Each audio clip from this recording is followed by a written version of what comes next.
Hello everyone, this is Alex Smith. Welcome to knowledge the ambition. स्वागत है आपका knowledge the ambition के इस सेशन में। यहाँ पर हम कर रहे हैं Himachal Pradesh police constable and HRTC conductor के रिगार्डिंग आपका जनरल अवेयरनेस का ये सेक्शन, क्योंकि हम जनरल अवेयरनेस का ये सेक्शन लेके चल रहे हैं और इसका ये पार्ट 11 है। और जो आपकी बाकी आपकी टेक्निकल सब्जेक्ट हैं जैसे कि हिंदी, इंग्लिश और मैथ्स, तो इनकी आप जितनी ज़्यादा हो सके उतनी प्रैक्टिस कीजिए। ये आपकी प्रैक्टिस के ऊपर डिपेंड करता है। अगर ज़्यादा से ज़्यादा प्रैक्टिस करोगे तो आप इसमें ज़्यादा से ज़्यादा अच्छे से कर सकते हो। तो बाकी आपका जो जीएस का सेक्शन है और हिमाचल का सेक्शन और साथ ही में करंट अफेयर का सेक्शन, तो हम यहाँ पर डेली बेसिस पर लेके चलते हैं। नॉलेज द एम्बिशन के साथ ज़रूर जुड़िए। डेली बेसिस पर करंट अफेयर और साथ ही में आपका जो जीए का सेक्शन है और हिमाचल वंडरलैंड की सीरीज़, तो डेली बेसिस पर जुड़िए। हिमाचल वंडरलैंड की आपकी 51 सीरीज़, वो आपकी 51 वीडियोस कंप्लीट हो चुकी है। और जो ये पुलिस के रिगार्डिंग हम ऑल ओवर जीके देख रहे हैं, तो ये इसका पार्ट 11 है। तो इससे पहले की वीडियो आप वीडियो सेक्शन में जाके देख सकते हो। तो चलिए शुरू करते हैं। पर पहली बार आए प्लीज चैनल को सब्सक्राइब जरूर कर लीजिए और नोटिफिकेशन बेल को ऑन कर लीजिए ताकि आने वाले सभी रेगुलर अपडेट जो आप तक रेगुलरली पहुंचते रहें। तो शुरू करते हैं। सबसे पहला क्वेश्चन यहाँ पर पूछा गया है, भारत का कौन सा राज्य चीन, नेपाल और भूटान की सीमा को स्पर्श करता है? तो आपको बताना है भारत का वह राज्य जो चीन, नेपाल और भूटान की सीमा को जो है स्पर्श करता है। सिक्किम, मेघालय, असम या मणिपुर? तो सभी आपके जो है ईस्टर्न स्टेट है, नॉर्थ आपके ईस्टर्न स्टेट है सभी, सिक्किम, मेघालय, असम, मणिपुर। तो ये जो है आपका ऑप्शन 1 इसका राइट आंसर है, यानी सिक्किम। सिक्किम जो है आपका चीन की बाउंड्री को भी टच करता है, नेपाल की बाउंड्री को भी टच करता है और भूटान की बाउंड्री को भी जो वो टच करता है। तो आपको याद रखना है सिक्किम इन तीन जो आपके तीन राष्ट्रों की जो सीमा है इन्हें स्पर्श करता है। ऑप्शन ए इसका सही आंसर है। नेक्स्ट आपका क्वेश्चन नंबर 2 पूछा गया है कि डूरंड रेखा जो भारत और अफगानिस्तान के मध्य है कब निर्धारित की गई थी? 1880 में, 1896 में, 1942 में या 1947 में? तो डूरंड रेखा आपको याद रखनी है, भारत और अफगानिस्तान के बीच में कौन सी लाइन है? ये आपकी जो सीमा रेखा है उसका नाम है डूरंड रेखा। और ये डूरंड रेखा का निर्धारण कब किया गया था, यानी कब निर्धारित की गई थी? तो इसका राइट आंसर आपका ऑप्शन नंबर 2, 1896 में जो है आपकी डूरंड रेखा जो भारत और अफगानिस्तान के मध्य स्थित है वह निर्धारित की गई थी 1896 में। ऑप्शन 2 इसका राइट आंसर है। नेक्स्ट हम बात करते हैं क्वेश्चन नंबर 3 की। पूछा गया है कि मैटूर बांध किस नदी पर बनाया गया है? तो मैटूर बांध आपको बताना है किस नदी पर बताया गया है। मेनली बात करें तो आपका बराकर नदी पर, कृष्णा नदी पर, कावेरी पर या चंबल पर? तो बात करें मैटूर बांध जो है आपका वेस्टर्न स्टेट में, सॉरी साउदर्न स्टेट्स में पड़ता है। ये आपका मैटूर बांध आपको पता होना चाहिए साउदर्न स्टेट में पड़ता है। और साउदर्न स्टेट की बात करें तो आपकी सभी नदियाँ जो आपकी कावेरी, कृष्णा, बराकर और चंबल है सभी साउदर्न में कुछ पड़ती हैं। तो इसका राइट आंसर आपका ऑप्शन नंबर 3 यानी कावेरी नदी पर जो आपका मैटूर बांध बनाया गया है ये कावेरी नदी पर बनाया गया। ऑप्शन 3 इसका राइट आंसर है। नेक्स्ट हम बात करते हैं क्वेश्चन नंबर 4 की। पूछा गया कि भारत के किस जिले में सर्वप्रथम राष्ट्रीय उद्यान स्थापित किया गया था? भारत के उस जिले का नाम बताना है जहां पर कि सर्वप्रथम राष्ट्रीय उद्यान स्थापित किया गया था। मध्य प्रदेश में, महाराष्ट्र में, उत्तर प्रदेश में या उत्तराखंड में? तो इसका राइट आंसर है आपका ऑप्शन नंबर 4 यानी उत्तराखंड में। उत्तराखंड में जो है भारत में सर्वप्रथम राष्ट्रीय उद्यान स्थापित किया गया था। आपको ये भी याद रखना है कि कौन सा जो है आपका राष्ट्रीय उद्यान स्थापित किया गया था। तो जो आपका जिम कॉर्बेट नेशनल पार्क है, जिम कॉर्बेट नेशनल पार्क जो है ये आपका उत्तराखंड में पड़ता है और ये भारत का सर्वप्रथम जो राष्ट्रीय उद्यान है। तो आपको याद रखना है। नेक्स्ट हम बात करते हैं क्वेश्चन नंबर 5 की। पूछा गया है कि भारतीय रेल का राष्ट्रीयकरण कब हुआ? 1950 में, 1956 में, 1960 में या 1964 में? तो भारतीय रेल का राष्ट्रीयकरण जो है वो 1950 में हुआ था। आपको याद रखना है 1950 में जो है भारतीय रेल का राष्ट्रीयकरण हुआ था। ऑप्शन नंबर 1 इसका राइट आंसर है। नेक्स्ट है आपका क्वेश्चन नंबर 6। पूछा गया है कि नेताजी सुभाष चंद्र बोस अंतर्राष्ट्रीय हवाई अड्डा कहाँ पर स्थित है? महाराष्ट्र में, कोलकाता में, मुंबई में या गोवा में? तो इसका राइट आंसर है आपका ऑप्शन नंबर 2 यानी कोलकाता में। कोलकाता में जो है आपका नेताजी सुभाष चंद्र बोस हवाई अड्डा स्थित है, और कोलकाता पड़ता है आपका पश्चिम बंगाल में। तो पश्चिम बंगाल में स्थित है आपका नेताजी सुभाष चंद्र बोस अंतर्राष्ट्रीय हवाई अड्डा, आपको याद रखना है। नेक्स्ट आपका क्वेश्चन नंबर 7 पूछा गया कि वॉन विले बांध किस नदी पर स्थित है। अब वॉन विले बांध काफ़ी इंपॉर्टेंट है, आपको पता होना चाहिए किस नदी पर स्थित है। वोल्टा नदी पर, ज़ेरे नदी पर, कोलंबिया नदी पर, या इनमें से कोई नहीं।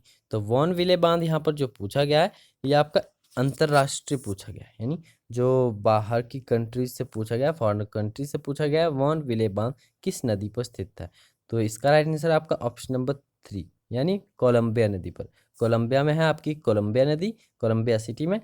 तो कोलंबिया नदी पर बना है आपका वॉन विले बांध, आपको याद रखना है वॉन विले बांध, इसका नाम याद रखना है, और कोलंबिया में है, और ये कोलंबिया नदी पर स्थित है। ऑप्शन नंबर 3 इसका राइट आंसर है। नेक्स्ट हम बात करते हैं क्वेश्चन नंबर 4 की। पहिए का आविष्कार किस युग में हुआ था। पुरापाषाण युग में, मध्य पाषाण युग में, नवपाषाण युग में, या इनमें से कोई नहीं। तो आपको पता होगा जो पहिए का आविष्कार है वो हुआ था आपका नवपाषाण युग में। ऑप्शन नंबर 3 इसका राइट आंसर है।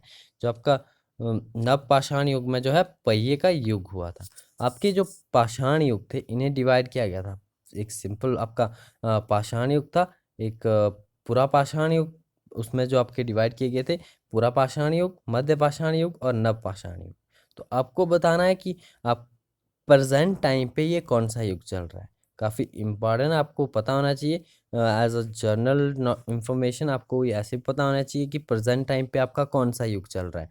तो आपको पता है तो आप कमेंट बॉक्स में ज़रूर बताइएगा कि प्रेजेंट टाइम पे कौन सा युग चल रहा है। पहिए का आविष्कार हुआ था नवपाषाण युग में। मेटल्स के हिसाब से जो है युग को डिवाइड किया जाता है। जहाँ पर कांस्य का जो है उपयोग होता है उसे कांस्य युग, और नवपाषाण युग को ही कांस्य युग कहा जाता है। तो आपको याद रखना है और बताना है मुझे कि प्रेजेंट टाइम पे जो है वो कौन सा युग चल रहा है।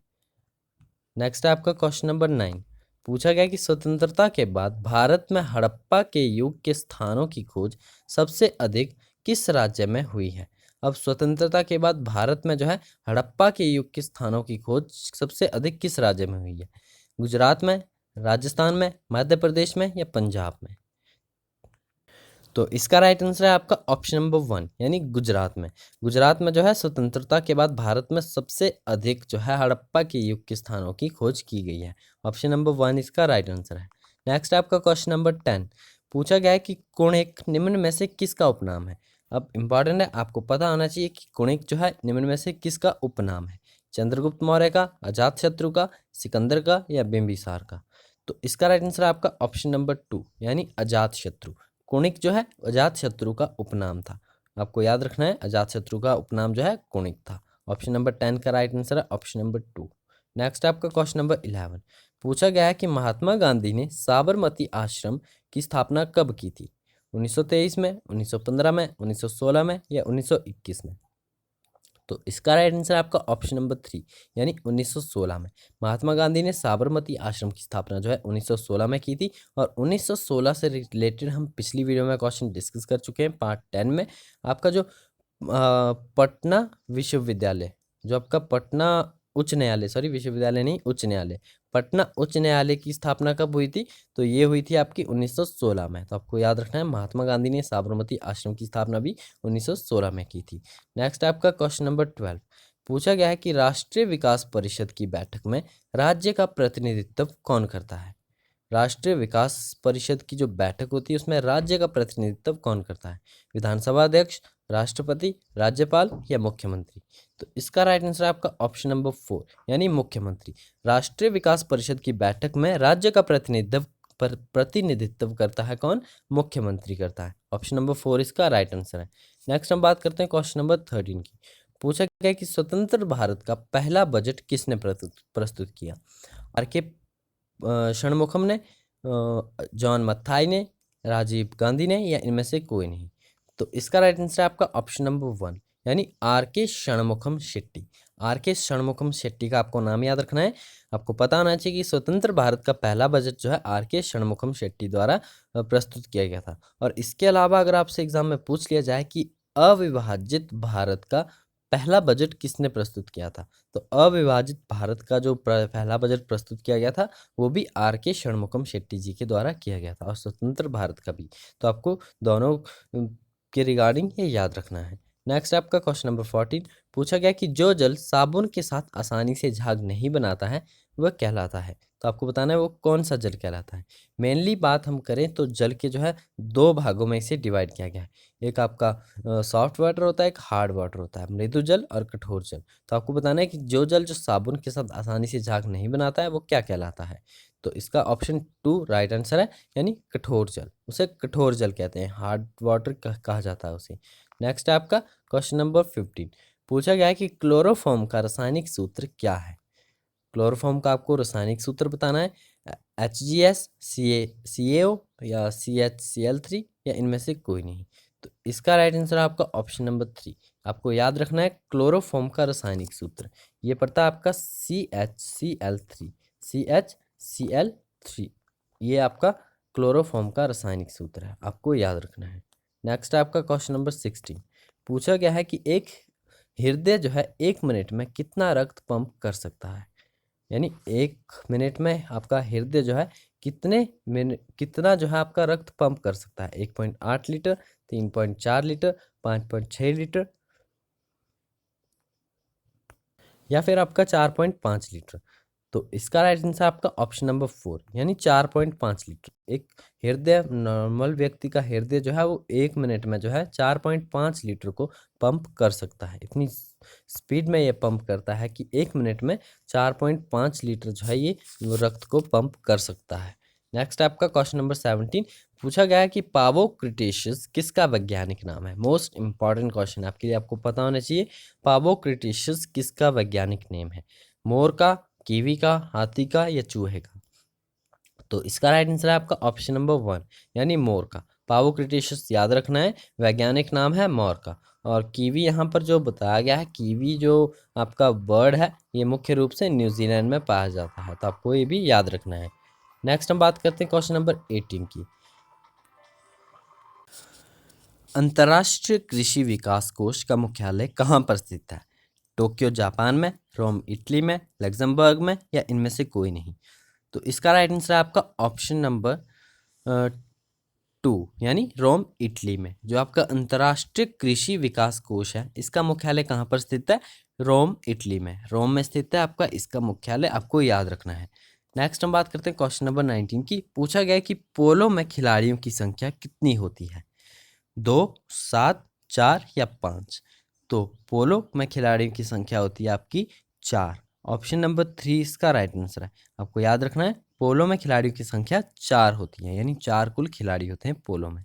नेक्स्ट आपका क्वेश्चन नंबर 20 पूछा गया कि बेंसन एंड हैजेस कप किस खेल से संबंधित है। ये आपके कप हैं खेलों के, बेंसन और हैजेस। तो आपको बताना है किस खेल से ये संबंधित है, गोल्फ से, पोलो से, हॉकी से या क्रिकेट से। तो इसका राइट आंसर है आपका ऑप्शन नंबर 4 यानी क्रिकेट से।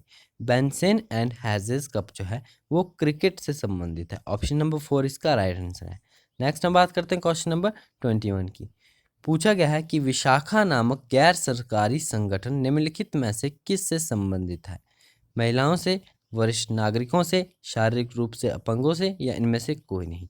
तो विशाखा नामक एक गैर सरकारी संगठन जो है आपका संबंधित है महिलाओं से। हिमाचल प्रदेश की बात की जा रही है, हिमाचल प्रदेश में स्थित है आपका विशाखा नामक गैर सरकारी संगठन।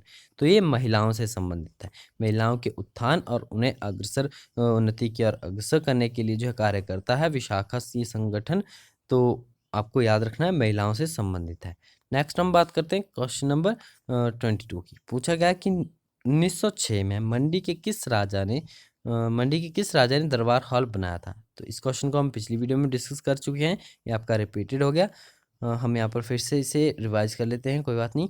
आपका जो 1906 में मंडी के किस राजा ने जो है आपका दरबार हॉल बनाया था। तो इसका राइट आंसर ऑप्शन नंबर 2 है, भवानी सेन ने। यानी 1906 में भवानी सेन ने जो है आपका दरबार हॉल बनाया था, तो आपको याद रखना है। नेक्स्ट है जुब्बल का पुराना नाम क्या था, हलोग, महासू, देवरा या मशोबरा। तो जुब्बल का पुराना नाम था आपका देवरा। ऑप्शन नंबर 3 इसका राइट आंसर, आपको याद रखना है जुब्बल का पुराना नाम क्या था आपका देवरा था। ऑप्शन 3 इसका राइट आंसर है। नेक्स्ट आपका क्वेश्चन नंबर 24 पूछा गया है कि खनेटी और देलत किसकी ठकुराइयाँ थी। दोनों के नाम आपको याद रखने हैं। खनेटी और देलत जो है किसकी ठकुराइयाँ थी, जुब्बल की, क्योंतल की, कोटी की या रामपुर बुशहर की। तो इसका राइट आंसर है आपका ऑप्शन नंबर 4 यानी रामपुर बुशहर। खनेटी और दलित ठकुराइयाँ जो थी ये रामपुर बुशहर की ठकुराइयाँ थी। ऑप्शन 4 इसका राइट आंसर है। नेक्स्ट आपका क्वेश्चन आपका करंट अफेयर से हम यहाँ पर कुछ क्वेश्चन डिस्कस करेंगे। पूछा गया कि किस राज्य के लोकगीत यक्षगान को 900 से अधिक लिपियों के साथ डिजिटल किया गया और सार्वजनिक किया गया। तो ये हम आपके डेली बेसिस पर मार्च के मंथ में, कुछ फ़ैब के मंथ में जो है आपका करंट अफेयर डिस्कस कर चुके हैं डेली बेसिस पर। तो आपको इसका आंसर, अगर डेली बेसिस पर आप जुड़ते हो knowledge the ambition current affair session में, तो आपको पता होगा। जो आपका जो आपका यक्षगान है, यानी किस राज्य के लोकगीत यक्षगान को जो है 900 से अधिक लिपियों के साथ डिजिटल और सार्वजनिक किया गया। तो आपको इम्पॉर्टेंट है, आपको पता होना चाहिए जो ये लोकगीत यक्षगान है इसे 900 से अधिक लिपियों के साथ जो है डिजिटल और सार्वजनिक किया गया है। तो ये किया गया आपका कर्नाटक सरकार के द्वारा। ऑप्शन नंबर 1 इसका राइट आंसर है। कर्नाटक सरकार के द्वारा जो है अपने लोकगीत यक्षगान के 900 से अधिक लिपियों के साथ डिजिटल किया गया है और सार्वजनिक किया गया है। नेक्स्ट आपका भारत में कोरोना वायरस से निपटने के लिए गठित स्वास्थ्य विशेषज्ञों की 21 सदस्यीय उच्च स्तरीय तकनीकी समिति का नेतृत्व करने के लिए किसे नियुक्त किया गया है। तो जो आपकी ये समिति है 21 सदस्यीय उच्च स्तरीय तकनीकी समिति है, इसका नेतृत्व किसके द्वारा किया गया है, ये डॉक्टर वी के पॉल के द्वारा किया गया है। आपको सिंपली याद रखना है, भारत में कोरोना वायरस से निपटने के लिए जो आपकी स्वास्थ्य विशेषज्ञों की एक टीम का गठन किया गया जो कि 21 सदस्यों की टीम थी, तो इसका नेतृत्व वी के पॉल के द्वारा किया गया था। ऑप्शन नंबर बी इसका राइट आंसर है। नेक्स्ट आपका समीर अग्रवाल को निम्नलिखित कंपनियों में से किसके सीईओ के रूप में पदोन्नत किया गया है। Walmart India, Flipkart, big basket या अमेजोन। तो इसका राइट आंसर आपका ऑप्शन नंबर ए यानी वॉलमार्ट इंडिया। समीर अग्रवाल का नाम आपको याद रखना है, इन्हें वॉलमार्ट इंडिया के नए सीईओ के रूप में अपॉइंट किया गया है। तो आपको ये सभी फैक्ट सभी याद रखने हैं। तो ये थे हमारे आज के कुछ most important current affair. I hope आपको ये वीडियो पसंद आया होगा। अगर वीडियो पसंद आए तो वीडियो को लाइक ज़रूर कीजिएगा, अपने फ्रेंड्स के साथ शेयर जरूर कीजिएगा और डेली बेसिस पर जुड़े रहिए नॉलेज द एम्बिशन के साथ। ऐसे ही और इम्पॉर्टेंट वीडियोज़ मैं आपके लिए लेके आता रहूँगा। तो मिलते हैं नेक्स्ट वीडियो में। और आप नॉलेज द एम्बिशन के सभी सोशल मीडिया प्लेटफॉर्म पर जो है आप जुड़ सकते हो। डिस्क्रिप्शन बॉक्स में सभी लिंक दिए गए हैं, आप वहाँ से जुड़ सकते हो। तो thanks for watching, best of luck for your bright future.